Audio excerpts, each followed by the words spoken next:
Hi friends, അപ്പോൾ ഇന്ന് നമ്മൾ തയ്യാറാക്കുന്നത് ഒരു ഈവനിങ് സ്നാക്കാണ്. പൊട്ടറ്റോയും ബ്രെഡും അതുപോലെ തന്നെ മുട്ടയും ഒക്കെ യൂസ് ചെയ്തിട്ടുള്ള ഒരു സ്നാക്കാണ്. അപ്പോൾ നമുക്ക് ഇതെങ്ങനെയാണ് തയ്യാറാക്കുന്നതെന്നൊന്ന് കണ്ടു നോക്കാം.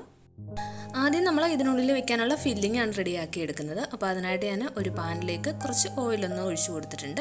ഒരു 1/2 ടേബിൾ സ്പൂണോളം ഓയിൽ മതിയാവും. ഈ ഓയിലൊന്ന് ചൂടായി വന്നു കഴിയുമ്പോഴേക്കും ഞാൻ 1 ടേബിൾ സ്പൂണോളം വെളുത്തുള്ളി ചെറുതായിട്ടൊന്ന് അരിഞ്ഞെടുത്തതും കൂടി ഒന്ന് ചേർത്ത് കൊടുത്തിട്ടുണ്ട്. ഇനി ഇത് നന്നായിട്ടൊന്ന് ഇളക്കി കൊടുക്കണം. വെളുത്തുള്ളിയുടെ ആ ഒരു പച്ചച്ചൊവയൊക്കെ ഒന്ന് മാറി വരുന്നത് വരെ നന്നായിട്ടൊന്ന് ഇളക്കി കൊടുക്കുക. അപ്പോൾ ഈ വെളുത്തുള്ളി ഒന്ന് മൂത്ത് അതിൻ്റെ ആ ഒരു പച്ചമണം മാറി വന്നു കഴിയുമ്പോഴേക്കും നമ്മൾ ഇതിലേക്ക് സവോളയാണ് ചേർത്ത് കൊടുക്കുന്നത്. അപ്പോൾ ഞാനിപ്പോൾ ഒരു വലിയ സവോള ചോപ്പ് ചെയ്തെടുത്തിട്ടുണ്ട്. അതും കൂടി നമ്മൾ ഇനി ഇതിലേക്കൊന്ന് ചേർത്ത് കൊടുത്തിട്ടുണ്ട്. ഇനി ഈ സവോളയൊന്ന് വാടി വരുന്നത് വരെ നന്നായിട്ടൊന്ന് ഇളക്കി കൊടുക്കുക. നന്നായിട്ട് വഴറ്റിയൊന്നും എടുക്കണ്ട. ഇപ്പോൾ ഈ സവോളയൊന്ന് വാടി വന്നാൽ മതി. ചെറുതായിട്ടൊന്ന് കളർ മാറി തുടങ്ങുമ്പോഴേക്കും നമ്മളിതിലേക്ക് ക്യാരറ്റും കൂടി ഒന്ന് ചേർത്ത് കൊടുക്കുന്നുണ്ട്. അപ്പോൾ ക്യാരറ്റും ഞാൻ ഇതുപോലെ ചോപ്പ് ചെയ്തെടുത്തിരിക്കുന്നതാണ്. അപ്പോൾ ഒരു ക്യാരറ്റാണ് ഞാൻ എടുത്തിട്ടുള്ളത്. അതും കൂടി നമ്മൾ ഇതിലേക്കൊന്ന് ചേർത്ത് കൊടുത്തു. അപ്പോൾ ഇനി ഈ ക്യാരറ്റൊക്കെ നന്നായിട്ടൊന്ന് വെന്ത് വരണം. അതുകൊണ്ട് തന്നെ ഒരു 2-3 മിനിറ്റ് നന്നായിട്ടൊന്ന് ഇളക്കി കൊടുക്കുക. അതിനുശേഷം നമ്മൾ ഇത് മൂടി വെച്ചിട്ട് ഇതൊന്ന് വേവിച്ചെടുക്കുന്നുണ്ട്. അപ്പോൾ ഇത് നന്നായിട്ടൊന്ന് ഇളക്കി കൊടുത്തതിന് ശേഷം ഇതിലേക്ക് എരിവിന് വേണ്ടിയിട്ടുള്ള പച്ചമുളക് ചേർത്ത് കൊടുക്കാം. ഞാനിപ്പോൾ ഒരു പച്ചമുളകാണ് ചെറുതായിട്ട് അരിഞ്ഞത് ഇതിലേക്ക് ചേർത്ത് കൊടുത്തിരിക്കുന്നത്. അപ്പോൾ നിങ്ങളുടെ എരിവിനനുസരിച്ചിട്ട് പച്ചമുളക് ചേർക്കുക. ഇനി ഇതിലേക്ക് നമ്മൾ പാകത്തിനുള്ള ഉപ്പും കൂടി ഒന്ന് ചേർത്ത് കൊടുക്കുന്നുണ്ട്. എന്നിട്ട് വീണ്ടും നന്നായിട്ടൊന്ന് ഇളക്കി കൊടുക്കുക.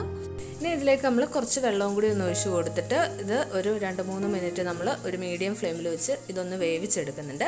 അപ്പോൾ ക്യാരറ്റൊക്കെ നന്നായിട്ടൊന്ന് വെന്ത് കിട്ടാൻ വേണ്ടിയിട്ട് നമ്മൾ കുറച്ച് വെള്ളവും കൂടി ഒഴിച്ചു. അതിന് ശേഷം നമ്മൾ നന്നായിട്ടൊന്ന് ഇളക്കി കൊടുത്തിട്ട് ഇതൊന്ന് മൂടി വെച്ച് വേവിച്ചെടുക്കണം.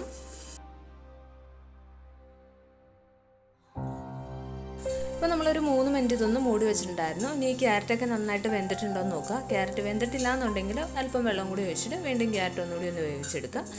ക്യാരറ്റ് നമ്മൾ ചോപ്പ് ചെയ്തെടുത്തിട്ടുള്ളത് കൊണ്ട് തന്നെ പെട്ടെന്ന് വെന്ത് കിട്ടും. ഇപ്പോൾ ക്യാരറ്റൊക്കെ അത്യാവശ്യം നന്നായിട്ട് തന്നെ വെന്ത് വന്നിട്ടുണ്ട്.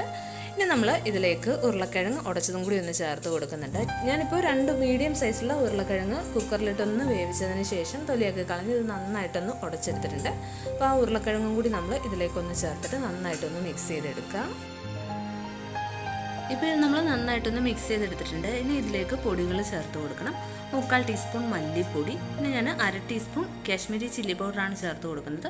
അപ്പോൾ മുളക് പൊടി ചേർക്കുന്നത് നിങ്ങളുടെ എരിവിനനുസരിച്ചിട്ട് എരിവുള്ള മുളക് പൊടി വേണമെന്നുണ്ടെങ്കിൽ അത് ചേർത്ത് കൊടുക്കാം. പിന്നെ നമ്മൾ ഒരു 1/4 ടീസ്പൂണിൽ താഴെ മഞ്ഞൾപ്പൊടിയും കൂടി ഇതിലേക്കൊന്ന് ചേർത്ത് കൊടുക്കണം. പിന്നെ നമുക്ക് വേണ്ടത് ജീരകം പൊടിച്ചതാണ്. ഞാനിപ്പോൾ നല്ല ജീരകം പൊടിച്ചത് ഒരു 1/4 ടീസ്പൂണിൽ താഴെ ചേർത്ത് കൊടുത്തിട്ടുണ്ട്. ഇനി നമ്മളിതിലേക്ക് ചിക്കൻ മസാലയാണ് ചേർക്കുന്നത്. അപ്പോൾ ചിക്കൻ മസാലയും ഒരു 1/2 ടീസ്പൂൺ ചേർത്ത് കൊടുക്കുക. ഇനി ഇതെല്ലാം കൂടി നന്നായിട്ടൊന്ന് മിക്സ് ചെയ്തെടുക്കണം. ഇതിനെ നന്നായിട്ടൊന്ന് മിക്സ് ചെയ്തെടുത്ത് കഴിഞ്ഞിട്ട് പൊടികളുടെ ആ ഒരു പച്ചമണമൊക്കെ ഒന്ന് മാറി കിട്ടാൻ വേണ്ടിയിട്ട് നമ്മൾ ഒരു 2-3 മിനിറ്റ് ഒന്ന് മൂടി വെക്കണം. അപ്പോൾ ഏറ്റവും ലോ ഫ്ലെയിമിൽ മാത്രമേ മൂടി വെക്കാവുള്ളൂ. ഒരു 3 മിനിറ്റൊക്കെ ഏറ്റവും ലോ ഫ്ലെയിമിൽ ഇതൊന്ന് മൂടി വെച്ച് കൊടുക്കുക. അപ്പോഴേക്കും പൊടികളുടെ ആ ഒരു പച്ചമണമൊക്കെ ഒന്ന് മാറി കിട്ടും. അപ്പോൾ നമ്മൾ ഒരു 3 മിനിറ്റ് മൂടി വെച്ചതിന് ശേഷം ഓപ്പൺ ചെയ്തതാണ്. സ്റ്റൗ ഏറ്റവും ലോ ഫ്ലെയിമിലായിരുന്നു വെച്ചിരുന്നത്. ഇപ്പോൾ പൊടികളുടെ ആ ഒരു പച്ചമണമൊക്കെ ഒന്ന് മാറി വന്നിട്ടുണ്ട്. ഇനി ഇതിലേക്ക് നമ്മൾ കുറച്ച് മല്ലിയിലയും കൂടി ചെറുതായിട്ടൊന്ന് കട്ട് ചെയ്തിട്ട് കൊടുക്കുന്നുണ്ട്. അപ്പോൾ മല്ലിയില വേണമെന്നുണ്ടെങ്കിൽ ചേർത്ത് കൊടുക്കാം, ചേർത്തില്ലെങ്കിലും കുഴപ്പമൊന്നുമില്ല. പിന്നെ ഇതിൽ ഉപ്പ് പാകത്തിനാണെന്ന് നോക്കിയിട്ട് വേണമെന്നുണ്ടെങ്കിൽ കുറച്ച് ഉപ്പും കൂടി ഒന്ന് ചേർത്ത് കൊടുക്കുക. ഞാനിപ്പോൾ വീണ്ടും കുറച്ചും കൂടി ഉപ്പൊന്ന് ചേർത്ത് കൊടുത്തിട്ടുണ്ട്. എന്നിട്ട് വീണ്ടും ഒന്നുകൂടി ഒന്ന് മിക്സ് ചെയ്തെടുക്കുക. അതിനുശേഷം ലാസ്റ്റ് നമ്മളിതിലേക്ക് കുറച്ച് ഗരം മസാലയും കൂടി ഒന്ന് ചേർത്ത് കൊടുക്കുന്നുണ്ട്. ഒരു 1/2 ടീസ്പൂണോളം ഗരം മസാലയും കൂടി നമ്മൾ ഇതിലേക്കൊന്ന് ചേർത്ത് കൊടുക്കണം. അപ്പോൾ ഗരം മസാല നമ്മൾ ഏറ്റവും ലാസ്റ്റ് ചേർത്ത് കൊടുത്താൽ മതി. ഇപ്പോൾ നമ്മുടെ ഫില്ലിംഗ് ഇവിടെ റെഡി ആയിട്ടുണ്ട്. ഇനി നമുക്ക് ഇതിൻ്റെ ഫ്ലെയിം ഓഫ് ചെയ്ത് കൊടുക്കാം. ഇനി നമുക്കിതിലേക്ക് വേണ്ടത് കുറച്ച് ബ്രെഡാണ്. ഞാനിപ്പോൾ കുറച്ച് ബ്രെഡ് പീസസ് എടുത്തിട്ടുണ്ട്. അപ്പോൾ ഇത് നമ്മൾ ഓരോന്നായിട്ട് റൗണ്ട് ഷേപ്പിലൊന്ന് കട്ട് ചെയ്തെടുക്കുകയാണ് ചെയ്യുന്നത്. ഞാനിപ്പോൾ ഇതുപോലെ ഒരു ഗ്ലാസ് എടുത്തിട്ടുണ്ട്. അത് വെച്ചിട്ട് നമ്മൾ ഈ ബ്രെഡ് ഒന്ന് കട്ട് ചെയ്തെടുക്കുന്നുണ്ട്. ഒരു റൗണ്ട് ഷേപ്പ് കിട്ടാൻ വേണ്ടിയിട്ടാണ് നമ്മൾ ഇതിങ്ങനെ കട്ട് ചെയ്തെടുക്കുന്നത്. അപ്പോൾ ഇതുപോലെ തന്നെ ഈ ഒരു റൗണ്ട് ഷേപ്പിൽ നമുക്ക് ബാക്കിയുള്ള ബ്രെഡും ഇതുപോലെ ഒന്ന് കട്ട് ചെയ്തെടുക്കാം. പിന്നെ കട്ട് ചെയ്ത് കഴിഞ്ഞിട്ട് വരുന്ന ബാക്കിയുള്ള സൈഡൊക്കെ നമ്മൾ കളയേണ്ട ആവശ്യമില്ല. നമുക്കിതിലേക്ക് ബ്രെഡ് ക്രംസ് വേണ്ടതാണ്. അപ്പോൾ അത് നമ്മൾ പൊടിച്ചിട്ട് ഒന്ന് ചൂടാക്കി എടുത്താൽ മതിയാവും. ഇപ്പം നമ്മൾ ഈ ബ്രെഡൊക്കെ റൗണ്ട് ഷേപ്പിലൊന്ന് കട്ട് ചെയ്തെടുത്തിട്ടുണ്ട്. ഇനി നമുക്കിതിലേക്ക് വേണ്ടത് മുട്ടയാണ്. ഞാനിപ്പോൾ 2 മുട്ട പുഴുങ്ങി എടുത്തിട്ടുണ്ട്.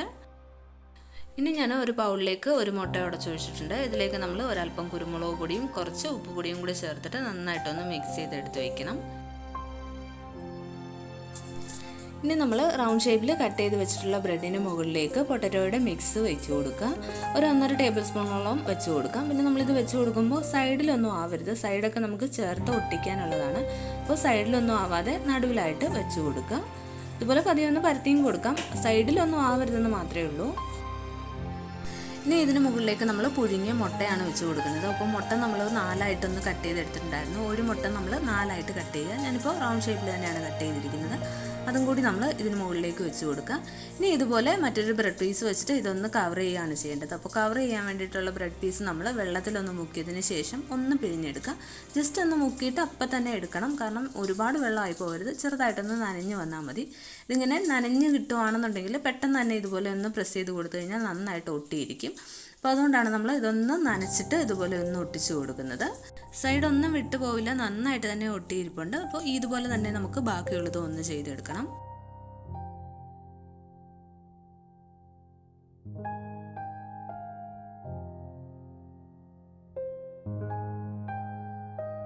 അപ്പോൾ നമ്മൾ എല്ലാം ഇതുപോലെ ഒന്ന് റെഡിയാക്കി എടുത്തിട്ടുണ്ട്. ഇനി നമുക്കിത് ഫ്രൈ ചെയ്തെടുക്കുകയാണ് ചെയ്യേണ്ടത്. അപ്പോൾ ഇനി ഇത് ഫ്രൈ ചെയ്യുന്നതിന് മുമ്പുള്ള സ്റ്റെപ്പ് എന്താണെന്ന് വെച്ച് കഴിഞ്ഞാൽ നമ്മൾ ഇതൊന്ന് മുട്ടയുടെ മിക്സിൽ മുക്കുക. അതിനുശേഷം ബ്രെഡ് പൊടിച്ചതിലൊന്ന് കോട്ട് ചെയ്തെടുക്കുകയാണ് ചെയ്യേണ്ടത്. അപ്പോൾ ഇതിന് മുകളിലേക്ക് ബ്രെഡ് ക്രംസ് ഒക്കെ ഒന്ന് കോട്ട് ചെയ്തെടുക്കണം. ബ്രെഡ് നമ്മൾ റൗണ്ട് ഷേപ്പിൽ കട്ട് ചെയ്തിട്ട് ബാക്കി ഉണ്ടായിരുന്നുണ്ടല്ലോ, അത് നമ്മൾ പൊടിച്ചെടുത്തിട്ടുണ്ടായിരുന്നു. എന്നിട്ട് അത് പാനിലൊന്ന് ചൂടാക്കി എടുത്തിട്ടുള്ളതാണ്. അപ്പോൾ ഇനി ഇതുപോലെ തന്നെ ബാക്കിയുള്ളതും ചെയ്തെടുക്കണം. ആദ്യം മുട്ടയുടെ മിക്സിൽ മുക്കുക, അതിനുശേഷം ബ്രെഡ് ക്രംസിൽ ഒന്ന് കോട്ട് ചെയ്തെടുക്കുക.